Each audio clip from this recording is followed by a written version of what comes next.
I raised my stepdaughter like my own, funded her $200K college dream, and gave her a future, until her deadbeat bio dad resurfaced and filled her head with lies. She called me just her mom's husband and handed back the money. So I gave her exactly what she asked for: nothing. Actions meet consequences. Hey viewers, welcome to the channel. We are just starting and your support means a lot. If you enjoy these stories, please consider subscribing and help us reach our first 1,000 subscribers. My name is Michael. I'm 42 years old, and I'm about to tell you the story of how my stepdaughter taught me the hardest lesson of my life about unconditional love, and how I made sure she learned an even harder lesson about consequences. I met my wife Jennifer when she was 34 and I was 36. She's now 40 and we've been married for 6 years. Jennifer is an amazing woman, intelligent, kind, hardworking, and absolutely devoted to her daughter. When we first started dating, she was very upfront about the fact that she had a child from a previous relationship, and that her daughter would always come first in her life. I respected that completely because it showed me what kind of person Jennifer was: someone who honored her commitments and protected the people she loved. Jennifer's daughter is named Qley, and she was 12 when I first met her. She's now 18 and a senior in high school. Qley's biological father is a man named Brad, who's 41, and let me tell you about Brad, he's what you'd call a deadbeat dad in every sense of the word. He disappeared when Qley was 3 years old, claiming he wasn't ready for the responsibility of being a father. He'd show up sporadically over the years, making grand promises about spending time with Qley, taking her on trips, being more involved in her life. But he'd always disappear again after a few weeks, leaving Qley heartbroken and Jennifer scrambling to pick up the pieces. When Jennifer and I got serious, I made a conscious decision that if I was going to be part of this family, I was going to be all in. I wasn't going to be just the guy who married Qley's mom, I was going to be her father in every way that mattered.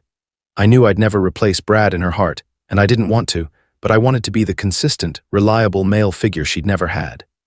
From the very beginning, I tried to build a relationship with Qley. I went to her soccer games, helped her with homework, drove her to sleepovers and birthday parties, and listened to her talk about her friends and crushes and dreams. It wasn't always easy. She was naturally suspicious of me at first, having been let down by so many adults in her short life, but gradually, we developed what I thought was a genuine bond. I officially adopted Qley when she was 15, 3 years ago. It was one of the proudest moments of my life. Jennifer cried during the ceremony, and Qley seemed happy about it too, even though she was at that age where showing emotion wasn't cool. She started calling me Dad around that time, not all the time, but often enough that it made my heart swell every time I heard it. Here's the thing about being a step-parent: you're always walking a tightrope. You want to be involved and supportive, but you don't want to overstep. You want to discipline when necessary, but you're aware that you don't have the same authority as a biological parent. You're constantly second-guessing yourself, wondering if you're doing too much or too little, if you're being too strict or too permissive. But with Qley, I felt like I'd found the right balance. She seemed to respect me, come to me for advice, and genuinely enjoy spending time with me. When Qley started high school, Jennifer and I began talking seriously about college planning. Jennifer had always assumed she'd handle college costs herself, but her income as a nurse, while decent, wasn't going to be enough to cover the kind of schools Qley was talking about attending. Qley was a good student, not exceptional, but solid B.Tech and A's, and she had her heart set on some pretty expensive private colleges. I sat down with Jennifer one evening and told her I wanted to contribute to Qley's college fund. Actually, I wanted to do more than contribute. I wanted to fully fund her education. I'd been successful in my career as a software developer, I had good savings, and I wanted to give Qley the opportunities I'd never had. I'd worked my way through college, taking out loans and working multiple jobs, and I didn't want her to have to struggle the way I had. Jennifer was initially reluctant to accept such a large financial commitment from me, but I convinced her that this was what I wanted to do. Qley was my daughter now, legally and emotionally, and I wanted to invest in her future. We're talking about a significant amount of money here, roughly $200,000 to cover 4 years of tuition, room and board, books and expenses at the private colleges she was interested in. Over the past 3 years, I've been putting away money every month into a dedicated college savings account. I've made sacrifices, driving my car longer than I normally would, skipping vacations, eating out less frequently, declining expensive hobbies, all so I could make sure Qley had the money she needed for school. Jennifer knew about the fund, but Qley didn't. I wanted it to be a surprise, something I could reveal when she got her college acceptance letters. Qley applied to 6 schools and got accepted to 4 of them. Her top choice was a liberal arts college in Vermont that costs about $55,000 per year. When the acceptance letter came in March, she was over the moon, but also stressed about the financial aspect. She knew the school was expensive, and she'd been talking about taking out student loans and maybe going to community college first to save money. That's when I decided to tell her about the college fund. I planned it carefully. I wanted it to be a special moment for all of us. I made dinner reservations at her favorite restaurant, and Jennifer and I took her out to celebrate her acceptance. During dessert, I pulled out a folder with all the college fund documentation. "Qley," I said, "I have something I want to share with you. Over the past 3 years, I've been saving money for your college education. I want you to know that you can go to any school you want without worrying about the cost. Your college fund has enough money to cover 4 years of tuition, room and board, and expenses." I'll never forget the look on her face. She stared at the papers for a long moment, then looked up at me with tears in her eyes. "Dad, I can't believe you did this," she said, and she actually called me Dad, something she hadn't done in months. "This is incredible, thank you so much." She hugged me tighter than she had in years, and Jennifer was crying happy tears. It was one of the best moments of my life. I felt like I'd finally proven myself as her father, like I'd given her something meaningful that would change her life for the better. That was in March. The problems started in April. Out of nowhere, Brad reappeared. He'd been completely absent from Qley's life for almost 2 years, not even sending birthday cards or Christmas presents, but suddenly he was back, wanting to reconnect with his daughter. He started calling her regularly, taking her out to dinner, and filling her head with stories about his new life and how much he'd changed. I was skeptical from the beginning, but I tried to be supportive. I knew Qley needed to have a relationship with her biological father, and I didn't want to be the stepfather who tried to interfere with that. Jennifer was more cautious. She'd been through this cycle with Brad before and knew how it usually ended, but she also wanted Qley to have the chance to know her father. Brad, it turned out, had gotten married to a woman named Angela, who's 38, and they had a baby together, a son named Mason, who's now 2 years old.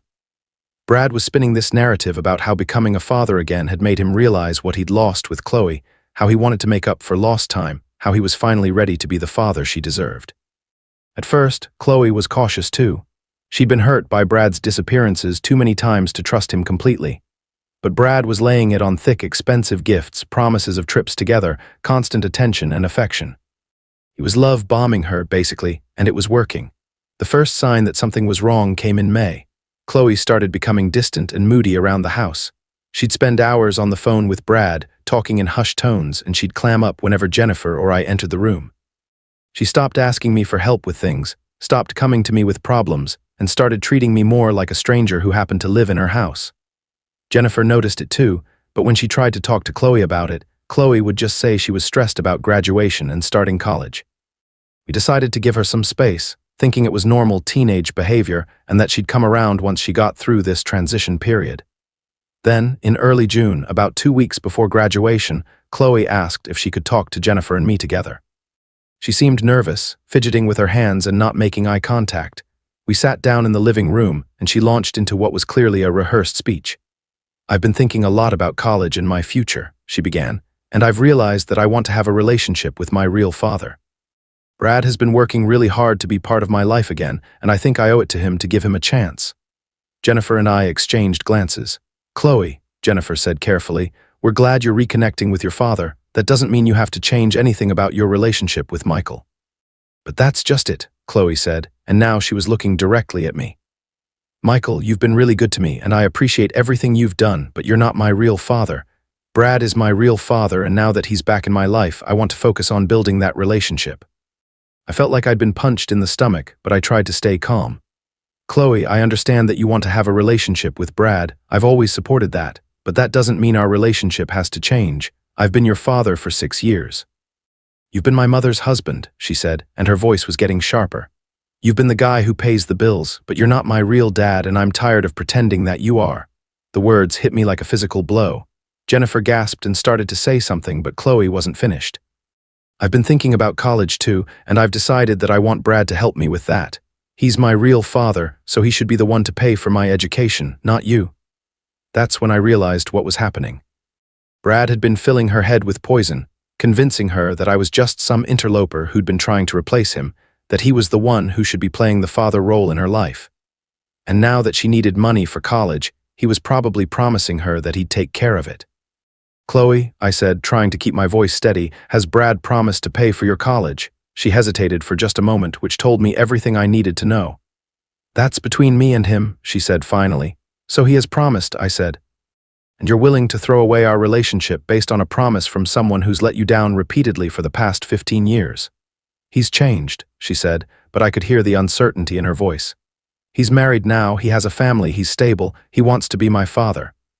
"I've been your father for 6 years," I said, and I couldn't keep the hurt out of my voice anymore. "I've been to every soccer game, every school play, every parent-teacher conference. I've helped you with homework, driven you to friends' houses, been there when you were sick or scared or upset. I legally adopted you. I've been saving money for your college education for 3 years.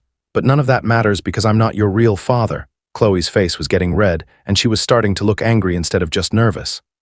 "I didn't ask you to do any of that," she said. "I didn't ask you to adopt me or save money for college. You did those things because you wanted to, not because I needed you to." Jennifer finally found her voice. "Qley, how can you say that? Michael has been nothing but loving and supportive to you. He's been more of a father to you than Brad ever was." "Brad is my real father," Qley repeated stubbornly. "And I want him to be the one who helps me with college. So Michael, I'm giving you back your money. I don't want it." She stood up and pulled a folded piece of paper out of her pocket. It was a handwritten note that said, "I don't want your college money. Have your real dad pay for it instead." She handed it to me and walked out of the room, leaving Jennifer and me sitting there in stunned silence. I stared at that note for a long time, feeling my heart break into a million pieces. 3 years of sacrifices, 3 years of putting money away every month, 3 years of planning for her future, and she was handing it back to me like it was nothing. Jennifer was crying, apologizing over and over, saying she didn't understand what had gotten into Qley, but I was past the point of trying to understand. I was hurt, angry, and determined to make sure Qley understood the consequences of her choice. The next morning, I called my financial advisor and had him close the college fund account. I transferred the money into my regular savings account and began making plans for how to use it. If Qley didn't want my help, then she wasn't going to get it. I also made another decision. I contacted a lawyer and began the process of legally dissolving the adoption. If Qley didn't want me to be her father, then I wasn't going to be her father. I was going to remove myself from the equation entirely. Jennifer was horrified when I told her what I was doing. She begged me to reconsider, to give Qley time to come to her senses, to not make any permanent decisions while emotions were running high. But I was done. I'd given Qley 6 years of my life, my love, my money, and my commitment, and she'd thrown it all back in my face because her biological father had made some promises. The legal process took about 6 weeks. During that time, Qley barely spoke to me. She was spending most of her time with Brad, who was taking her on shopping trips and expensive dinners, reinforcing her belief that he was the better father. Jennifer tried to mediate, but Qley was convinced that I was being petty and vindictive. In late July, about a month before Qley was supposed to start college, reality came crashing down. Brad called Jennifer in tears, saying he'd made a terrible mistake. He'd promised Qley he'd pay for her college, but he didn't actually have the money. He'd been laid off from his job 2 months earlier and was behind on his mortgage payments. He'd been trying to keep up appearances for Qley, but he couldn't afford to help her with college at all. Jennifer called me immediately, begging me to reconsider to help Qley despite everything that had happened, but I was done being the backup plan. I was done being the person who cleaned up Brad's messes and fixed his broken promises. She made her choice, I told Jennifer. She said she didn't want my money because Brad was her real father. Now she gets to live with that choice. Qley came to me 2 days later, crying and apologetic, saying she'd made a mistake and asking if I'd reconsider helping her with college. She said she'd been confused and that Brad had filled her head with lies, but that she knew now that I was the one who'd always been there for her. I looked at her for a long moment, this young woman I'd raised as my own daughter, and I felt nothing but sadness. "Qley," I said, 3 months ago you told me I wasn't your real father. You said I was just the guy who pays the bills and that you didn't want my money. The adoption has been dissolved. You're not my daughter anymore, legally or otherwise. I'm just your mother's husband now, which is apparently what I always was. She tried to argue, tried to explain, tried to apologize, but I wasn't interested in hearing it. She'd made her choice when she thought she had a better option, and now she was only sorry because that option had fallen through. Qley ended up going to community college and working part-time to pay for it. She's planning to transfer to a 4-year school eventually, but she'll have to take out loans and work her way through, just like I did. Brad disappeared again about 3 months after the college fund incident, citing stress and family problems. Jennifer and I are still married, but our relationship has been strained. She can't understand why I won't forgive Qley and help her out, and I can't understand why she thinks I should. Qley is her daughter, and she'll always love her unconditionally, but I'm not her father anymore, and I don't owe her anything.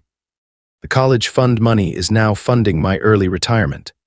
I'm planning to quit my job at 50 and spend my time traveling and pursuing hobbies I never had time for when I was busy being a father to someone who never really wanted me to be her father in the first place.